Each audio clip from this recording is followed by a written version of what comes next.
So yeah, Yeah, Rachel was actually she's actually quite well until probably a month or 2 months before she died. I was actually looking back at some pictures the other day from from 3 years ago in this month. June, July time, she was quite well. We actually went on holiday down to Salcombe, a place that she loved in July 2018, and she was, she wasn't on top of the world. She had quite a few issues with her lungs, but yeah, and then she went quite quickly downhill in August, and yeah, died September the 5th, in the early hours of September the 5th in 2018. And yeah, it's crazy to think that it's nearly 3 years ago. It feels like it was yesterday. It's but then on the flip side, it feels like it's a completely different life. It feels like it's another lifetime ago. It's it's a strange one, but it was a really tough, as I don't need to tell anybody, it was a really tough couple of years before she died. It never really went that well. We know breast cancer treatments particularly have come on leaps and bounds in the last 10 years, and thank God so many women are getting fantastic treatment, but with Rachel, it just never went well. There was never a point where where we could say, there was never a point where we thought, oh, we're going to get through this. And Rachel used to say all the time, I feel it's going to get me, it's going to get me, just because it was just never going well. And am I correct in saying, was it triple negative breast cancer? Yeah, it was. That Rachel had, which I know can be a particularly tough one to treat. So obviously that must have been a hurdle. I think there are, the thing with triple negative is, I think, if you look at the numbers, they're actually still good. You're still looking at, I think breast cancer in general is something like 85% survival for 5 or 10 years, isn't it, or something in that kind of region. And I think triple negative is still something like 75 or 78 or something. So we're still, it's still really high. The trouble, the challenges with that, I think there are fewer targeted treatments, I think, with triple negative, and I think that's something that the cancer world is trying to do a lot of work behind.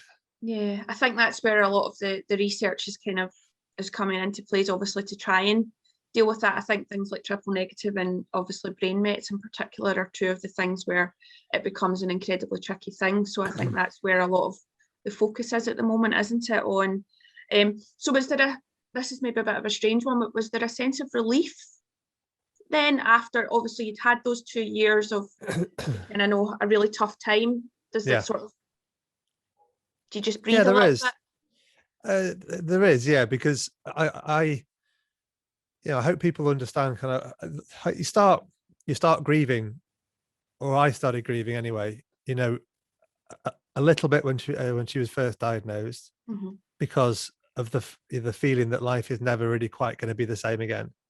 And then you start grieving again.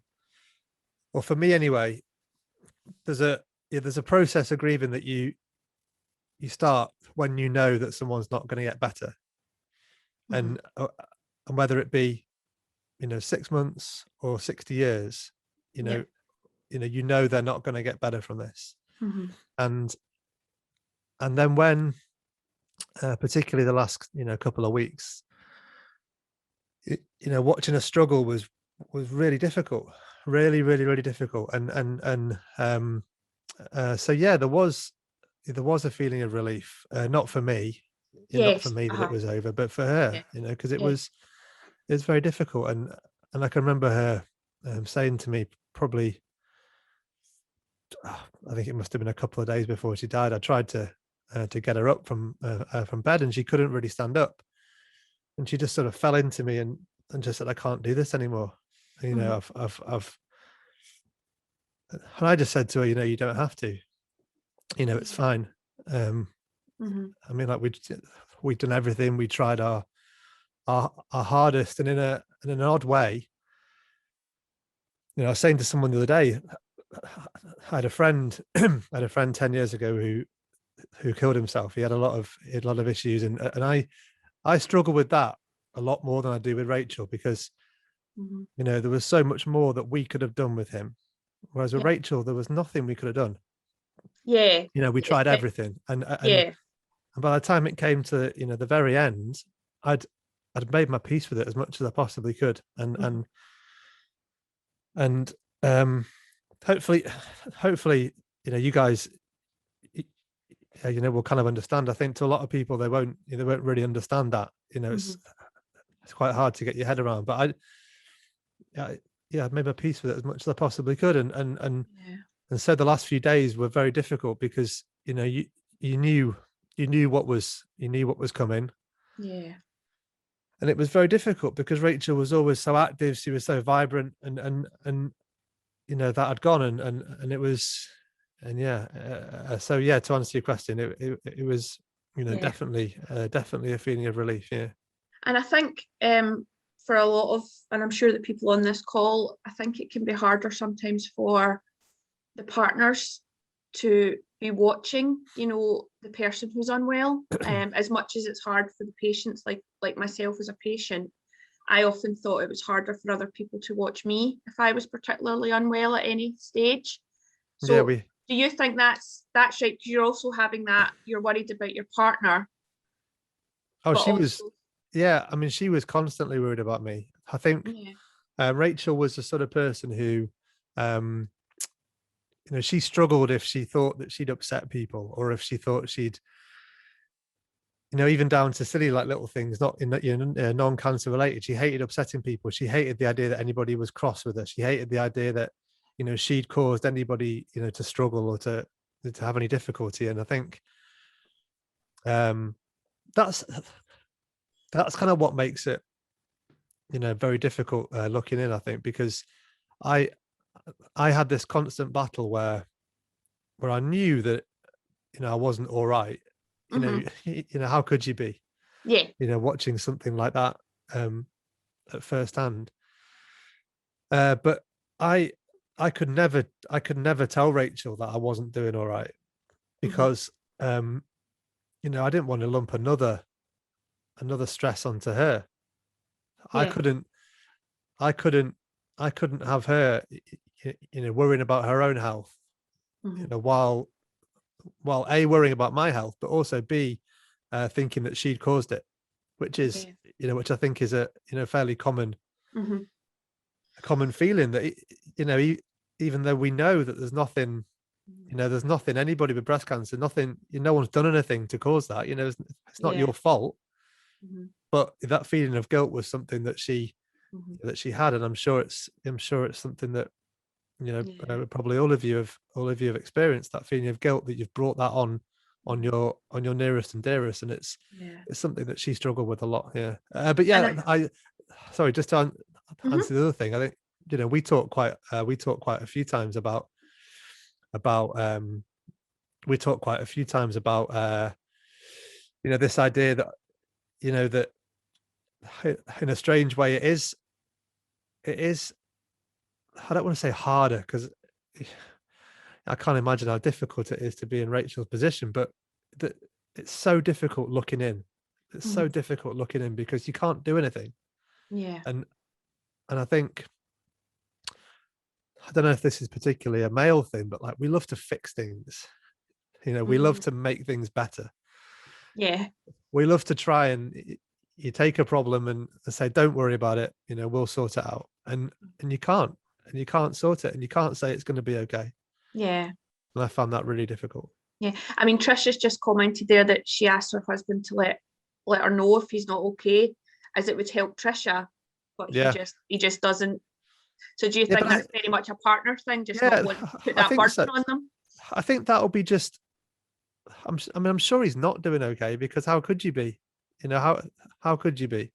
Mm-hmm. But but I can totally understand that, because he'll be thinking, you are the focus, Trisha. You're the focus, and we've got to got to put all our efforts into supporting you as much as possible. And a friend of mine said to me about a year after Rachel died, he said, I was really worried about you, because he said, you just look white as a sheet.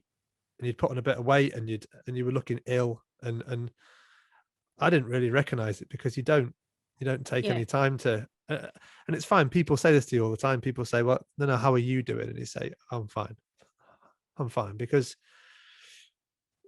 because I mean, how can, there's a bit of me that thinks, well, how can I start complaining about stuff when Rachel's going through what she's going through? Yeah. It's, I can get myself better. I can, Yeah. I can go for a run or something and sort myself out. Mhm. It's, So do you think it's really important then to have friends or family or another outlet for you, as the partner or as a relative, to be able to speak away from, your wife or your partner, or whoever it may be? Do you think that's really important? for me, I found it helpful actually to have places where I could go and not speak about anything that was going on. Right. Okay. I found it useful to have. I've got a group of friends where even now, we've it's a group of university friends, and we meet up like every, a couple of times every year, because they live all over the country. And we met up and not long after Rachel died, and we've done it, loads of times in the years since. And I don't think any of them have ever asked me how I was doing, with that kind of head tilty kind of, how you Yes. doing type. And I don't think any of them ever asked me. And I'm absolutely fine with that, because I love having that, that little pod where I can escape to and not talk about this. And particularly in the time after she died, I loved having total distraction. I remember we went to I was invited very kindly by some friends at the BBC to go to the Ryder Cup in France, in the probably only about a month after she died. And I can remember it was just amazing, because you're in this, you're in this, sort of pit where everything feels like it's coming on top of you, and then just to have that little escape where for 2 or 3 days, honestly, we didn't really talk about it, and we just, me and my friend, we just had fun, and watched the golf, and tried to escape, and I think it's I yeah, wonder. going back to even before she died, it was really important to have that Yeah. place I could go and escape. I wonder if sometimes that's the bit that maybe we all, even as patients, sometimes forget, that what we really need is just an escape from everything that's going on, and just being back to like normal or pre-cancer or whatever. Yeah. And actually how helpful that actually is for our own mental health, and for just in general, to sort of keep going to the next bit. Obviously there must be elements to that are really, really useful. I think so. I mean, I know how all-consuming it is, so I know how difficult it is to find those little places to escape. I remember saying to Rachel when she was first diagnosed, in my pre-cancer in naivety, I remember saying to her, we had a holiday booked for, I think it was like the September the following year, and this is like November, December time. And I remember like mapping out all of her treatment sessions, and I said, right, we'll do this, this, this, and this, and then by then we'll be finished, and we'll, forget about it. And I said, in between every chemotherapy session, we just won't talk about it. We just won't even give it a mention. And that's very naive, because anybody knows it. Whatever you try and do, it invades every little corner of your life, doesn't it? But Yeah. and I think it, for me anyway, it was definitely important to have places where, even though you never, fully stop thinking about it, just a bit of distraction, just something to completely take you out of it. But then equally, I know, I know a lot of guys get in touch with me who whose partners are unwell, and they want to talk about it. They want to get, fully into what's happening to them. And I think I've always found it really important to talk to people that knew exactly what I was going through. So, a lot of my very close friends, thank God, don't have any experience of this, and I'm quite happy for it to stay that way, because Yeah. I don't want them to understand what I've gone through. Yeah. And but there are people, particularly people that I've met since Rachel died, who, in my position, who, have been a real support. And, I part of why I love doing the podcast is, you mean the big C, is because there's a lot of guys in my position who don't have anyone to speak to, and hopefully by airing my experience and explaining what I've kind of been through, it helps them a little bit. Yeah, I mean, that was actually going to be one of my questions about the fact that you are working on the Yumi and Big C podcast. I mean, has that helped you in ways to not only sort of recover yourself and sort of move on with your life, but also the relationships that you must have with Lauren and Deborah as well? And they had known Rachel as well, so there must be an element of that that's incredibly good for you in terms of where you are now. No, massively. I always say it's kind of been like my therapy. It's sitting down every week near enough, depending on Deborah's treatment, but sitting down every week. I mean, before COVID, we'd actually sit in the same place. We haven't sat in the same place for a little while, but sitting down every week and talking to people that get it, that understand me, understand what I've been through, but a new Rachel understand Rachel as well, and honestly, those two girls are just, I just love them to death. I just love them to death, because they are just, I mean, they're very individual. They, I know some people don't. I know, particularly with Deborah, there are some people that don't always like the way she goes about things.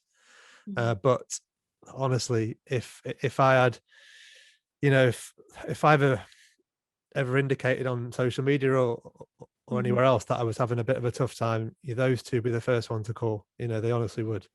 And I think you can see that relationship in the podcast. It's very evident how close you all are, and actually how helpful that podcast is for patients and families, but also from your perspective, as you said, maybe the male side of things, where there isn't often that figure that you can look to, to have help and advice, or just to see sort of how to take yourself through the journey, if you like. I think that that's it. I think that when I remember when Rachel died, I looked around, and I was looking for people that were on my path, or had gone through something similar, that in a year or 2 years time were doing okay, had come out of it. Well, not come out of it, but had managed to find their way through where I was. And I looked at someone like Simon Thomas.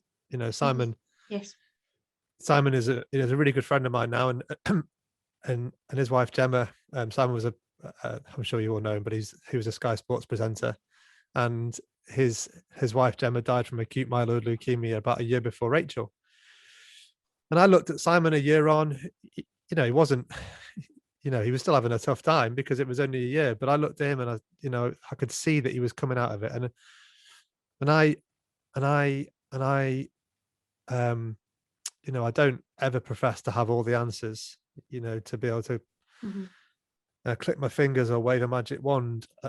One thing I say to a lot of the guys that get in touch is it's going to get harder before it gets easier. It's really difficult, and it's there's no magic wand. There's no nothing you can do to get past that any quicker. You've got to just ride it and but you will come out the other side. And I'm 2.5, nearly 3 years in since Rachel died, and I'm I enjoy life. Life is good, and so hopefully, like I say, I haven't got all the answers, but hopefully someone who's his other half is ill, or maybe like just died, or something like that, they can look at how I'm doing and say, it's going to be all right again. It's going to be okay.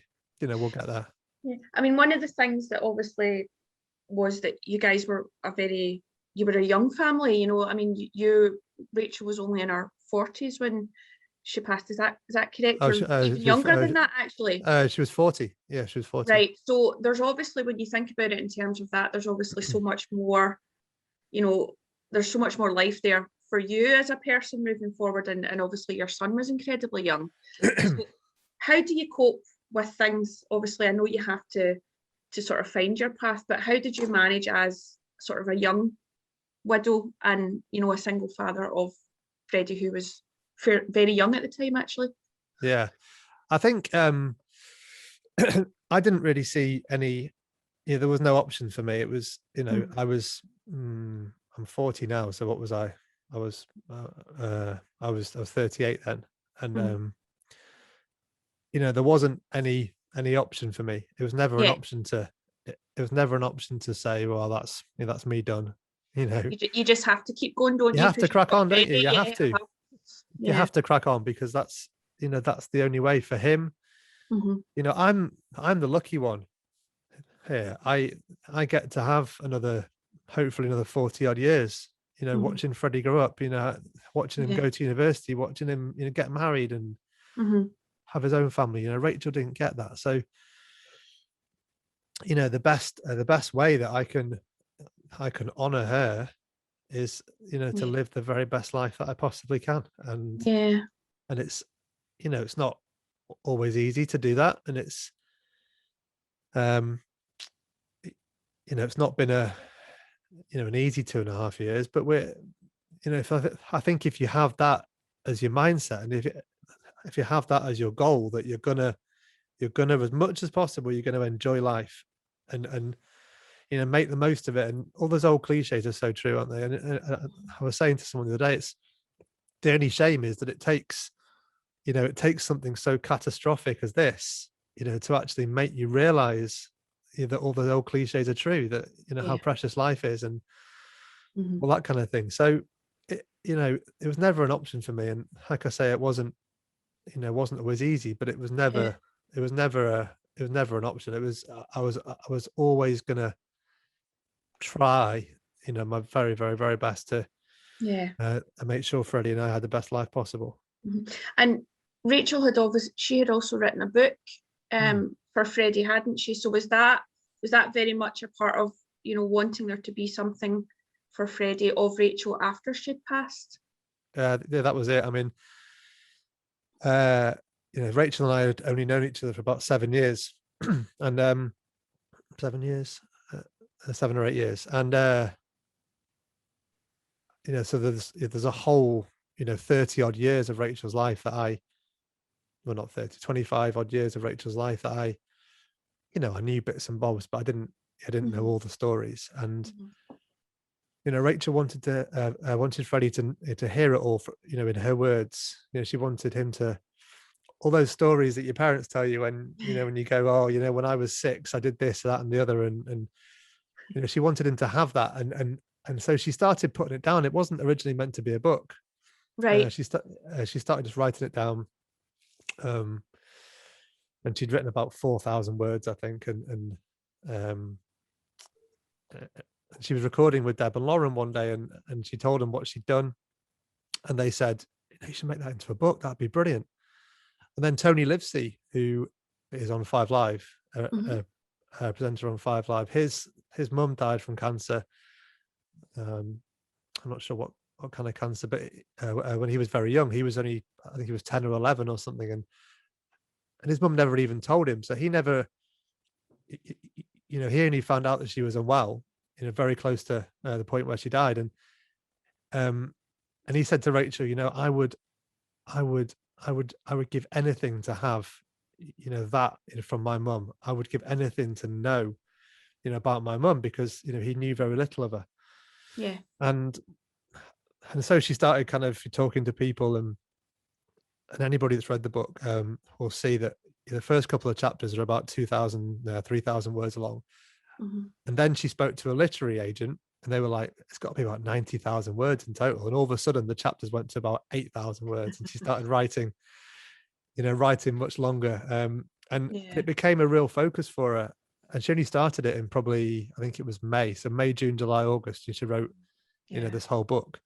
And I'm just, I'm in complete awe of that, that really, because Yeah. I mean, you'd be forgiven in her position to, you feel quite angry at the world and quite bitter, and feel quite hard done by, and there's just none of that in that book. It's just joyful. Yeah. It's just it's an amazing read. And looking back now, I'm so glad that we've got it, because it gives me a good idea of what she would have wanted in certain situations involving Freddie, but it also gives him something that when he's a little bit older, he'll really get a good flavor of who his mum was. Yeah, I mean, I can personally just so relate to having something like that. I mean, I lost my mum to secondary breast cancer back in '96, but I had just turned 17, so I was obviously older than Freddie. But as time has gone on, there's an awful lot of those memories for me that have faded, not through any other reason other than just with cancer treatment myself and other things. Just things happen and memories fade, but to have something like a book like that is written by your mum, and to have that is such a joyful and such a treasure to have. So it's such a lovely thing to have done. So yeah, I just kind of wanted to talk a little bit also about sort of after that period, and then sort of dating after loss, and sort of your approach to that, and sort of taking that step. What's your thoughts on the whole dating after loss?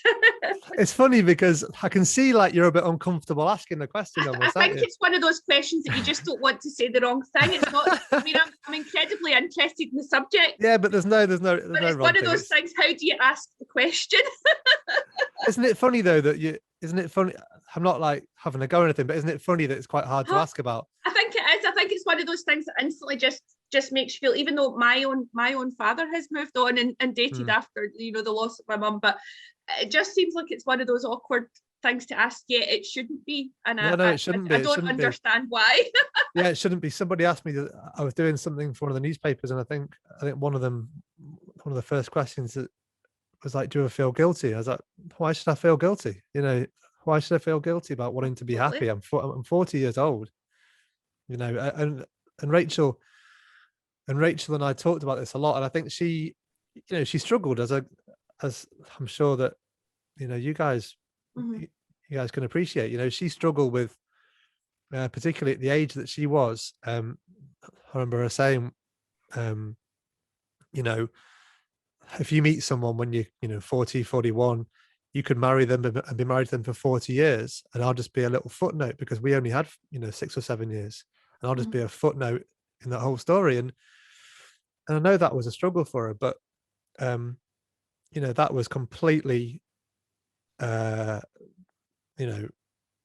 by the desire for us to be happy. And that was the forefront of Rachel's mind. And it comes back again to what I said earlier about her feeling bad about what she felt that she kind of brought to our to our lives. And for her, she was very much like, she kept saying to me how much she kept saying, like, you'll be all right, won't you? Like, you guys will be happy, you'll enjoy life and you'll be all right, won't you? And I was like, of course I will. It might take me a couple of days to get over it, but I'll be fine. No,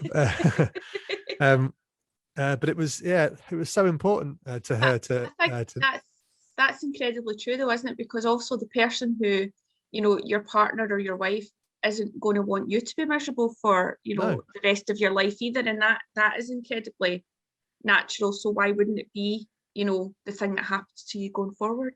That's it. And I think, for her, it was whether, whether that meant meeting someone or not meeting someone, or, whatever that might be. And I know, some people, in my position, might never want to meet someone. And some people might do it, 6 months in. And I don't think there's a right or wrong answer. It's something that, we all deserve to be happy, don't we? And we only get, again, I'm talking in cliches again, we only get one shot at life, don't we? And we have to try and be happy. And so it was always something that I was very open to, but not, it wasn't that I was like, right, as soon as she died, I'm going to meet someone. Yeah.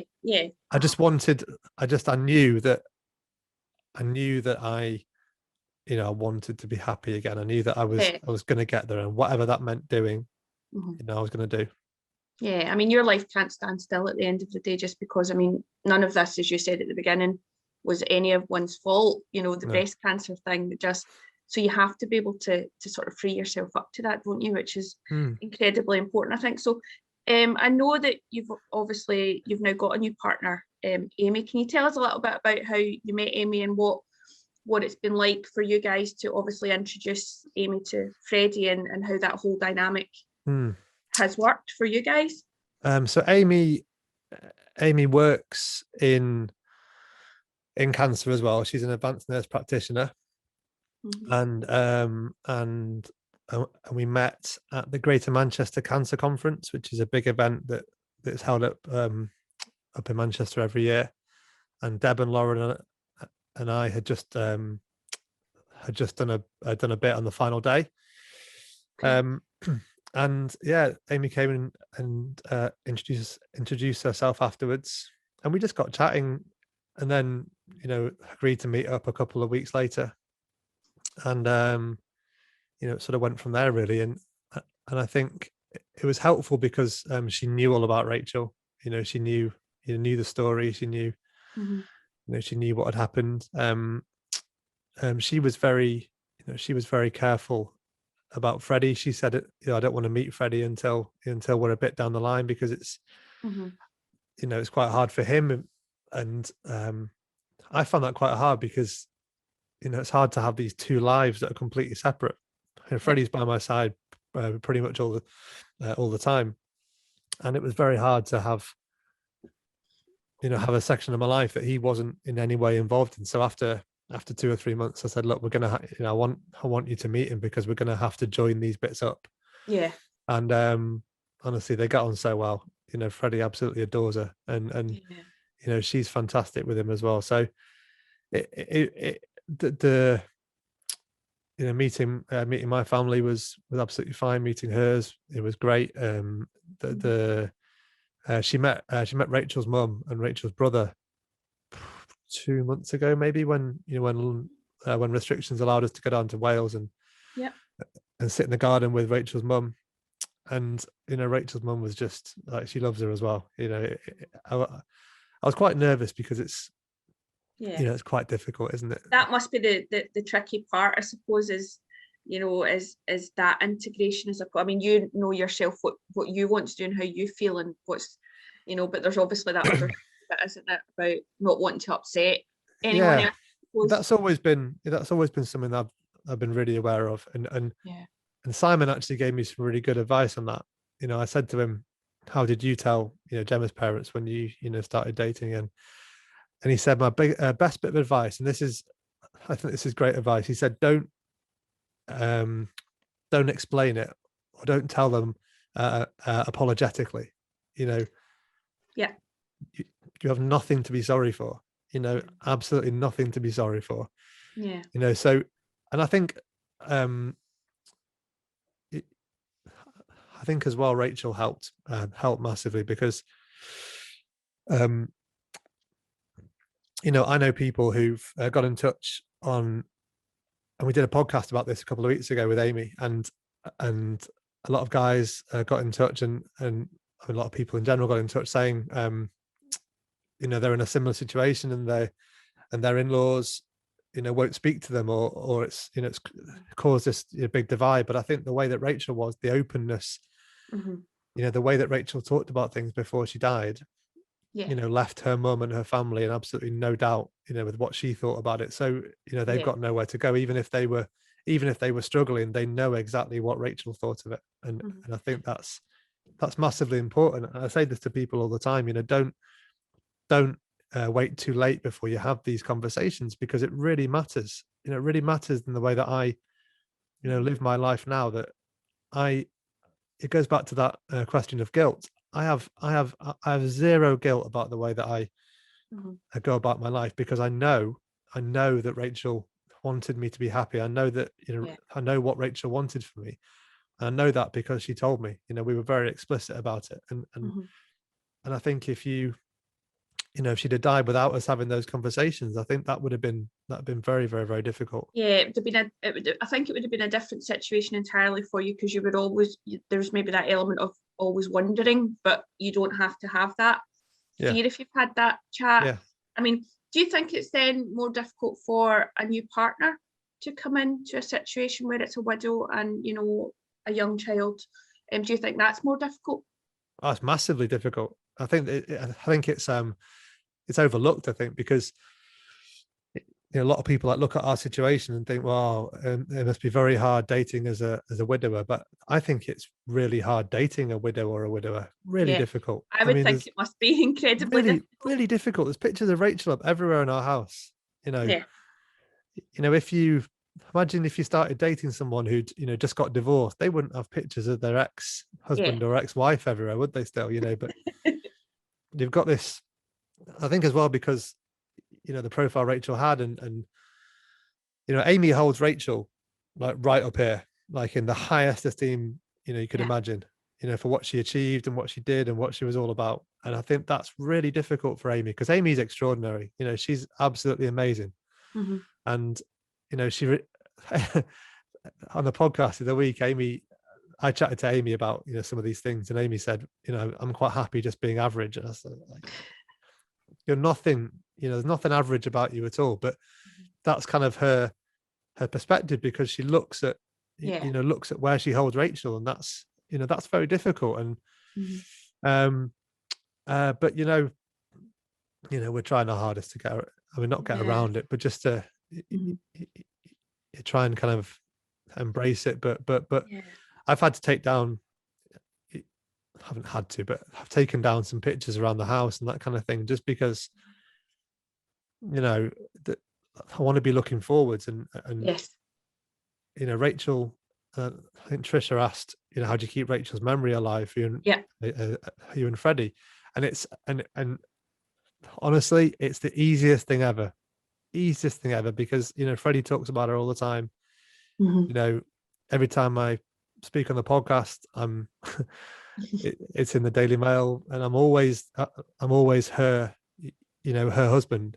Yes. And I'm okay with that, because it's it's the easiest thing to do, because of what she achieved and who she was, and the impact that she made. And I think Amy's only added to that, because she wants to keep those those memories still fresh as well. I mean, I think you can see from the pictures that you guys have shared on Instagram and how close you guys are, as things have progressed on for you guys. So I think that's an important thing, I think, for people to see, is how successful it can be to sort of move on, still be happy, but also because Freddie's so young and growing up so quickly, and you want him to be as happy as he can be, with all these things. So I think I always thought it must be incredibly difficult for the partner to come into it. As you said, more about, it was quite interesting, you said things about there's pictures everywhere, because even in my house now at my age, I still have pictures of my mum everywhere. So it's obviously one of those things that must be quite tricky for someone new coming in. Definitely it is. And I think we're looking at options now in terms of possibly like moving in together and stuff, but do we do that here? It's very difficult for her to come into this house where Rachel lived, where she died. So it's it's quite complicated, but it's but it's, I mean, Rachel's always going to be a massive part of our lives, and Amy fully embraces that. I mean, would you like to see the subject of sort of dating after loss and moving on, would you like to see that discussed more openly? Massively, in a lot of different formats, press or whatever. Do you think it would help? Whenever I talk about it, it's almost like it's a there's almost like it's like that forbidden subject you're not allowed to talk about, and I don't know why. I just don't get it, because there's a whole load of people who I can remember Googling, how long do you have to wait? How long do you have to wait after someone's died? And there's a whole load of people that think they're going to get judged. it's like you're going to make the wrong choices and you're going to be judged for it, isn't it? A lot of the Yeah, time. it's that feeling of being judged. And look, I mean, not saying that the first person that anybody meets after someone dies is going to be, their partner for the rest of their life. But I mean, you might make a few mistakes, and I think, statistically, I think guys dive in a bit earlier than women after they've been widowed or become a widower. And I'm sure there's plenty of mistakes that get made, early on. But this idea that, I mean, there was an insurance company that did a piece of research on asking the general public how long a widow or a widower should have to wait before they started dating again, and the kind of the average answer was like 18 months. And how you can put a Figure figure on on it. it is beyond me, because I mean, like I said, some people might want to crack on after a couple of months, and some people might want to wait 20 years. There's no right or wrong answer. It's about wanting to be happy. How do I get to that point? And that's the important bit, though, isn't it? As you say, it's wanting to be happy and wanting to have a fulfilling life after such a devastating event that, let's be honest, no one expected would happen in the first place at the end of the day, isn't it? So it's just and no one knows how to deal with either. There's no rule book. We don't have, I mean, thank God most of us will hopefully only have to deal with my situation once. There's no rule book. No one's telling you how to handle it, because every situation is very, very different. And but I think, though, what I said before is really, really, really important to have these tough conversations early on. I think it, for me, in my situation now, it's meant the world that I don't even have to second guess what Rachel might have thought about a situation. Yeah. So how's Freddie getting on now then? How's Freddie doing? Oh, he's brilliant. He's brilliant. He turned 6 in September. Wow. He's just an absolute joy. He's just he's just a wonderful little boy. He's he looks a lot like Rachel. He's just a really happy lad. And I'm so proud of him, because he's not had the easiest of starts to his life. It's not been easy for him. And he's just little, he's polite, he's kind. His teacher said to me the other day at a parents' evening, she said, if another child falls over in the playground, he's the first one to go over and help them back up. And I honestly, forget if he's good at reading, if he's good at writing, he's good at maths, whatever. I love that empathy and that kindness that he's got with people. And I think, maybe that that's a result of sort of what he saw in the first 2 or 3 years of his life. He saw people being kind to each other, and he saw people trying to help each other, and maybe that's what it is. But he's just a little joy.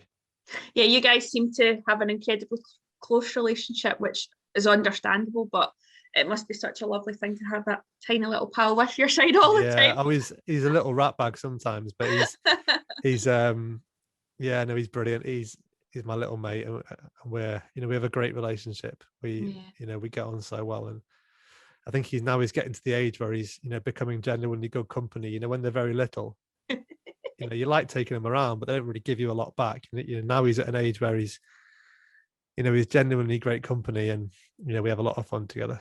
Yeah. So I've obviously asked quite a few questions, so I'd actually like to open it up to the guys that are on the call, and just if you want to take your mics off mute. Does anyone have any questions that they'd like to ask Steve, or any comments on today's chat? Who's going to be brave? Hi, Steve. Hi, Tricia. So good to listen to you and get the perspective from the partner's point of view and the issues for them, and how you managed to get through that. It's actually very uplifting. Just want to say thank you. Oh, no problem. What's your What's your situation, Trisha, at the moment? Well, I have secondary breast cancer. I've had that for 3.5 years now. So I've had progression, and I'm looking at a different treatment now. And I think when you get the progression, that's when it really brings things home to you that things can change very quickly. And that is really hard to deal with, and it's hard to deal with your partner as well, because as you said, that they're definitely not all right, but it's hard to have these sort of conversations sometimes, especially with someone who's not very good at or used to expressing emotions. So I do find that quite difficult, not being able to have these in-depth conversations. I think I was probably a little bit resistant early on as well to Rachel, and I know her mum was quite resistant, and I think it's just not wanting to accept what's happening, isn't it? You don't want to like look it in the eye. You don't want to deal with it head on. And I remember Rachel like shouting at her mum and saying, "Look, mum, I'm gonna die at some point. You need to get on board with this." And it's really difficult, really, really, really difficult. And I think that I kind of reluctantly got on board, and I'm so thankful that I did. So I don't know, but it's so difficult for guys in particular, isn't it? I think we're just we're generally fairly poor at talking about stuff. And I mean, I don't know if it'd be helpful, fire in my way if you want, and I'll talk to him, but it's a very difficult, isn't it? It is. Thank you. I'll give him my email after if you want to give him my email address or anything. Just okay. Thank you, Steve. That's really kind of you. So does anyone else have anything that they'd like to ask or any queries? Nope. Okay, I'm just going to finish off then on just what's your plans for the future? Have you got anything in the pipeline that you're looking forward to post-COVID, post-shutdown? Goodness me. I don't know. I mean, I think we've all learned that we can't really plan stuff, haven't we? So yes, that's it. So it's very difficult to plan too far ahead. So I haven't really got anything planned. We're going to London this weekend, actually, for the first time it's my birthday on Sunday, so we're going to London for the first time in. Oh, happy birthday for Sunday. Thank you very much. The first time since last March, and so Amy and I have barely seen each other we've she was saying to me today, she's worn makeup about 4 times in the last 15 months. We've not had that kind of dating, we've not been able to go out, we've not been able to go on holidays, we've not been able to do all the that's the actually stuff, something I didn't even think to ask about, but it must be also incredibly difficult to try and date someone new during COVID times. Yeah, it's been really hard, and she lives about 45-minute drive away from me, so it's been a real challenge. There's another question. Freya's asking, I had a question about what he told Freddie when Rachel was ill. Our approach was always to be as honest as possible, but obviously with the caveat that he was so young. He was only, I mean, she died when she died, it was about a week before his 3rd birthday, so we couldn't really go into. I've got one friend who had a different sort of cancer. She had a blood cancer, but she has young children as well, and she used to go and do a chemo and then come home and then go and stay with friends for 3 days, while she was unwell. And then she'd go back to home, and her kids never even knew that she was ill. And that's fine, and it's there's no right or wrong, but Freddie was, we couldn't really have hidden it. Rachel was up and down. We were in hospital appointments and things, so we just used to say mummy was ill. And I remember one time she was on the sofa in quite a bit of pain, and he trotted over with his like little toy medical bag, and he got his like stethoscope out, and he tried to help her. And and stuff. Oh. But yeah, honesty basically, and that kind of transferred on to when she died as well, because it was I had visions of saying stuff like, mummy's gone to live with, live in the stars, and mummy's gone to live with Jesus. The way that you fudge it a little bit. And I was chatting to someone from Widowed, I think it was Widowed and Young, or I don't know, Winston's Wish, it was a charity, Winston's Wish. Yeah. And they said, just be completely honest, because you can't give the child any ambiguity. You can't make them A, think they've gone away because they've done something wrong, or B, they're going to come back. So that so we knew that she'd been ill. She died at 3 o'clock in the morning, and next morning when he woke up, I took Freddie into our bedroom where she'd been, and obviously she wasn't there anymore, and I just said, she's died and she's not going to come back. And honestly, the worst conversation you can ever have with anybody ever, and he burst into tears and he cried for about, I don't know, 20 seconds, and then he wiped his eyes and ran off to play with his toys again. Yeah, at that age. And it was it's a really good age. It's a hard age because he doesn't have that many of his own memories of her, but it's a good age in that they just accept stuff, the sort of naivety of ignorance of being a child. Yeah. So we've actually had quite a few comments just to say thank you so much for the chat you've given us today. Thanks for sharing. Wishing you and your lovely family all the best for the future. Thank you for such an honest insight, and thank you for sharing this very reassuring. Just texted your email to my husband. Yeah. So thank you so much, Steve. It's really great chat. Anyone that needs to get in touch or anything, just, it's like I say, I haven't got all the answers, but I looked for people a couple of years on, when I was in that, in my situation, and if I can help in any way, then I'm happy to. So yeah, again, genuinely thank you so much for taking part in this session with us. I think everyone on the call will agree just how insightful and great the chat was. So thank you so much. And yeah, thanks everyone for joining us today, and we'll be back for another 2 sessions this afternoon. So thanks everyone. Thanks. Bye everyone. Thank all the best. All the best, everyone. Bye. Bye everyone. Bye. Bye. Thanks, Steve. All right. Bye-bye.